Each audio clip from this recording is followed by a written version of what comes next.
Hello guys, okay, let's proceed to the next example. Now we are going to solve magnetic boundary conditions that actually deal with non-zero surface current density on the interface. So let's look at to the page 3x7 problem exercise 8.9. Now we are given two region. Let's say this is our interface that split the region. Let's say the above here is our first region, which has value of permeability equal to mu naught, and then we have down here second region with mu 2 is equal to 2 mu naught. Okay guys, so we know that this region actually refer to free space regions. Alright, and then we are given as well the unit normal vector that pointing from region 2 to region 1. And let's say this is our unit normal vector from 2 to 1. Okay, that's unit normal vector that pointing from 2 to 1. Given as 6x component plus 2y component minus 3 z component over 7. Okay guys, so that's our normal unit vector normal that point from region 2 to region 1. That one is given already, and now we also given the H1 and also H2. Let's say the H2 going in that directions, H2, and also the H1 in the first region will flow, right? Will follow the direction same as H2. Now our H1, right?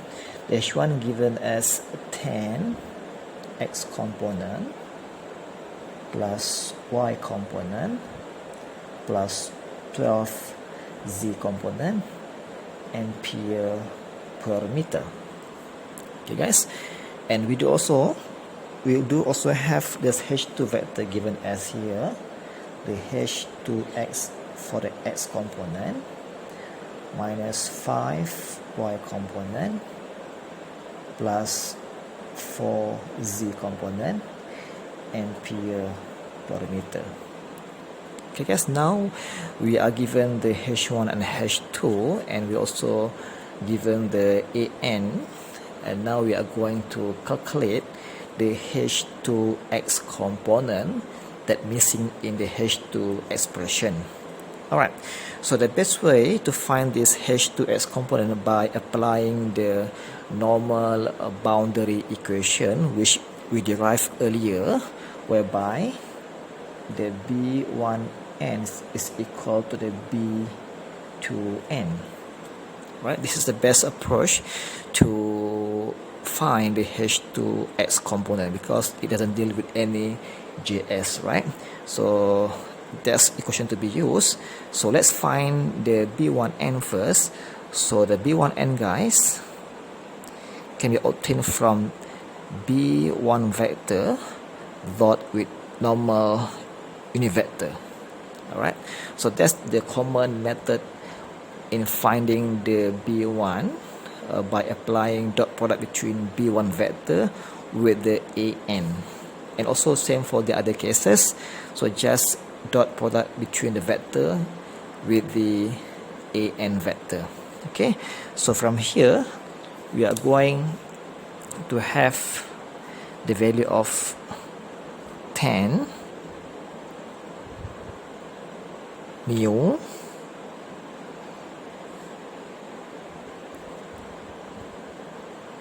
over 7, right?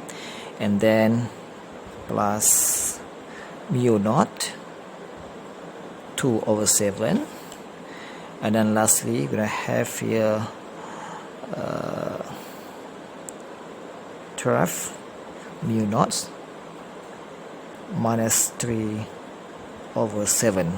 Okay guys, so this one actually, this 67 27 comes from the AN, and then the other one here comes from the B1. Okay, so the B1 guys here is obtained from the H1, whereby we can simply find B1 here, just multiplying the mu naught there. So now I'm gonna have 10 mu naught 10 x component plus y component plus 12 z component. So that's our B1 x component as shown here, right? 10 mu naught. So that's for the B1 normal. So if we proceed, we are going to have these final expressions of B1n.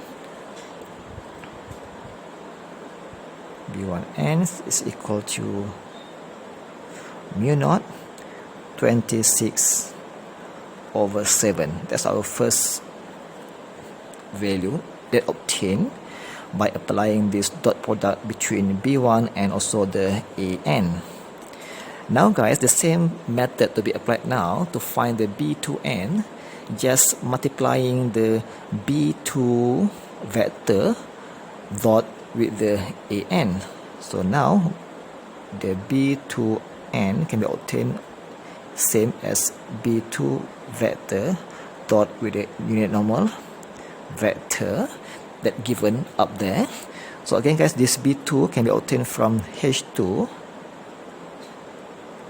Now we're going to have multiplying the mu naught 2, right? So 2 mu naught. Now we're going to have H2x x component. Okay. And then minus 5 y component and plus 4z component. Okay, that's how we find B2 from H2. Now that's going to be our V2. So let's perform dot product between B2 and the AN, x with x, y with y, and z with z. So now the B2 here, we are going to have 2 mu naught H2x from B2, right? Dot with the n 6/7, and then now we're gonna have a negative, right? 5 times 2, a negative 10. You know, for the B2 y component, and dot with the AN y with 2/7. And lastly, you're gonna have here 4 times 2, gonna have 8 mu naught for B2 z component, and now dot with AN, which is minus 3/7. I have here minus 3/7. Okay, so if you proceed to the end, you are going to have the B2n in terms of mu naught given as mu naught. Now we're going to have 12 H2x/7 and then minus 44/7. Okay, that's our second equations that going to be used afterwards. So now, since we have found already the B1n equal to as such, and then B2n is equal to as such here, so now just equal them. So 1 is equal to 2 to use this normal boundary equations. Now we are going to have mu naught 26/7 is equal to mu naught 12 H2x component over 7 minus 44/7. So okay, if you proceed to the end, just cancel out mu naught, 7 there. So now we are going to find the H2x component, which equal to 5.833. Right, that's the value of the H2x component. Right, so now let's proceed to the next part. Now we are going to find the surface current density that actually appear on the boundary or the interface. So let's say this is our surface current density that I assume pointing into page, right? That's my JS. Right, guys? So now how do we modify our previous tangential boundary equation, which doesn't have any an component? Now we are going to have the n component inside that equations. Now let's focus now. Previously we have derived the tangential boundary equations between two regions, whereby it can be related to this equation h1t minus h2t is equal to js, isn't it? Right, guys? So now we are going to modify a bit this equation so that it can be valid with the use of an, since now we are given the an. So let's look at to this diagram as we draw earlier. So that's our an direction, let's say pointing in that directions, and then that's our GS that pointing into pitch, right, into pitch, and then the H1T and also the H2T obviously actually will go in that direction, isn't it? So that is going to be our directions of H2 tangential as well as directions of H1 tangential. Okay, so let's redraw to make it clearer. So this is our boundary, okay, and then this is our surface current density that going into pitch, my assumptions. And now let's say that's is our H2T that we obtained from previous diagram, isn't it? And that also one H1T vector, and also we are given the an, unit vector normal, that pointing from region 2 to region 1. So that is our an vector, okay, from 2 to 1. This is our region number 2, this is our region number 1. Okay, guys, so let's apply our right hand rule. Okay, let's apply our right hand rule. Okay, we have this original equations without any an vector, and now we are going to insert this an component inside this equation, but with careful.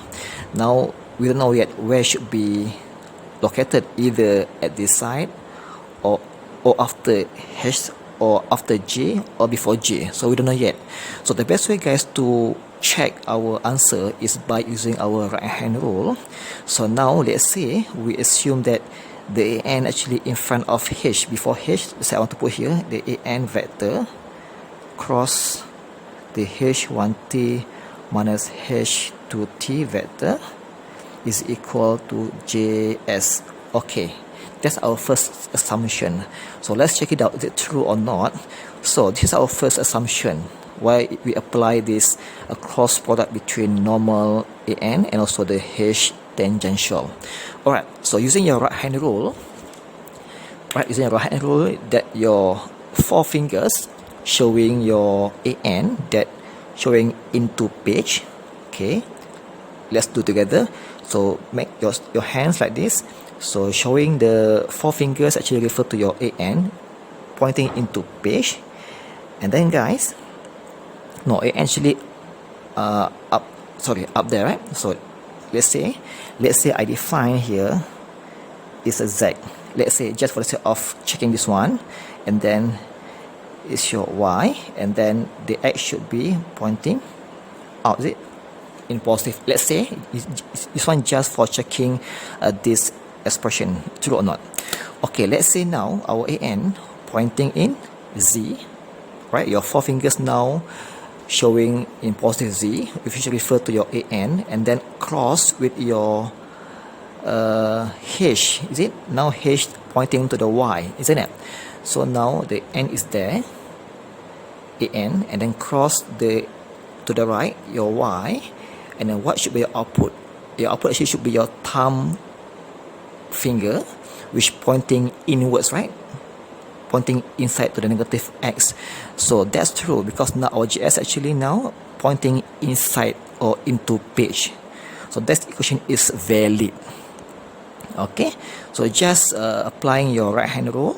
So your 4 fingers actually refer to your AN directions, which is positive Z, and then your second one, your H, right?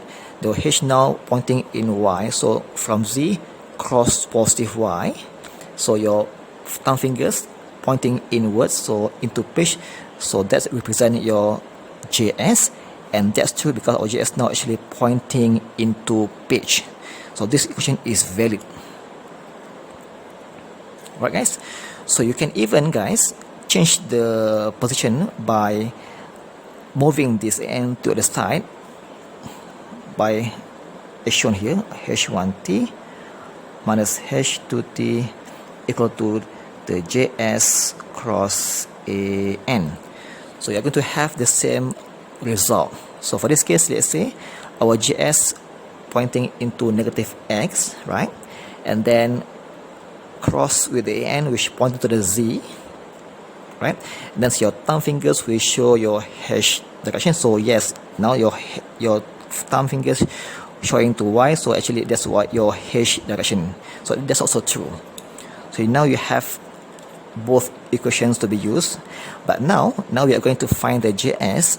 So the best way to find the JS is just using the first equation, right? Because now JS standalone over here, so just solve for this left hand side equations. Now we have decided to use these equations for first equations. So to find the JS, guys, you can simply applying cross product between the AN vector cross the H1T minus H2T vector. Okay, guys, my questions. If you proceed with this form, you are going to have a lengthy solutions, a bit long, because you are going to have to find the tangential component for each field. Quite tedious, right? Quite long. So the best way is to convert to the similar or equal form of equation. So let's say if I want to change to this form, guys, this actually equation can be equal to this form as well. The AN cross the H1 vector minus H2 vector, they are same actually. Why I said so? Okay, look at carefully. Let's do one example. Now I want to check for this operation only. Is it true? Okay, now let's say this is our AN vector cross H1, right? The H1 now composed of two main components, which are normal and tangential. Let's put inside both. Now we have H1 normal plus H1 tangential. Okay, guys, if you perform cross product between normal and normal, so I'm going to have 0, right? So if you perform normal and tangential, now we have that value after that cross product, which is AN cross H1T. So it means that, guys, we can simply convert this form into this form. It is much easier for us, much simple to solve the expressions. So that's why I can simply change or convert this H1T into H1 and now H2T into H2 only because of these simple operations of cross product. Okay, guys, so now we do have already the H1 given earlier. So the H1 given earlier, given as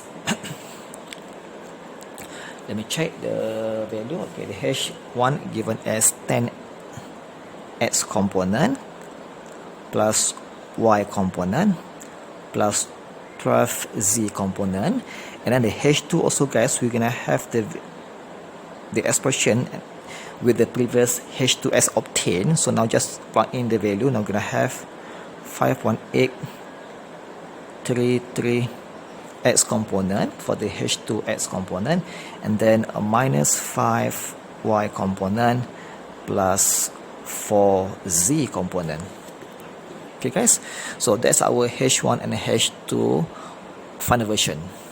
So now instead of you find the H1T, H2T, it's quite lengthy, it's tedious.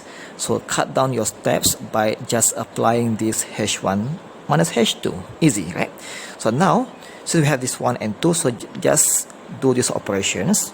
So now to find the value of H1 minus H2, we are going to have